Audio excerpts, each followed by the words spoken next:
Good morning. Liz, thank you. Liz asked for a moment of silence for Ed Koch, and I think that's the least. We're going to pay respects to Ed Koch for a long time because he really made this city what it is today, and his successes have been building their careers on him. Ed was the quintessential mayor. We almost lost this extraordinary building, if you remember, back in the 70s. And as a matter of fact, at that time, the whole city was crumbling. And then we elected Ed Koch, and he was a civic savior for our city in desperate times, and he will be remembered as one of the greatest and certainly one of the most important mayors in our city's long history. When we were down, Ed Koch picked us up. When we were worried, he gave us confidence.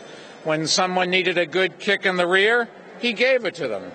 And if you remember, he enjoyed it. Ed loved the job because he was so good at it, and his legacy is all around us in all 5 boroughs. And I think it's fair to say that no retired elected official in the history of the world remained more involved, more vocal, and more relevant than Edward I. Koch. And, of course, leave it to Ed to exit the stage just in time to maximize interest and ticket sales in the new documentary about him, named what else? Koch.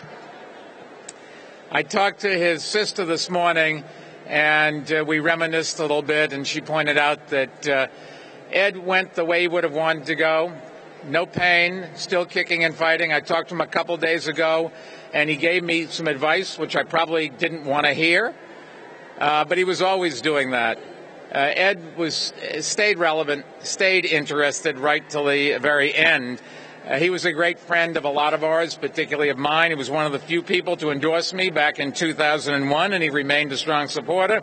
He was someone I always could turn to for wise advice and counsel throughout my time in City Hall, and no one gave advice like Ed. I remember, for example, a time when he said to me, "Limit the size of sugary drinks. No one will notice." Well, he may not have said that, but he was never afraid, and never afraid to tell anyone, what the thought was, whether it was on New York One or on Bloomberg Radio or on his street corner. And I have enormous respect and admiration for what Ed was able to accomplish during some of the city's toughest times, and for the integrity he brought to the job and to every part of his life. And when we mourn his passing, Ed really, we always say this, but Ed really would have wanted us to celebrate his life and the life of the city he loved. So I think it's only fitting that we're gathered here today to celebrate the life of another New York City icon, Grand Central Terminal.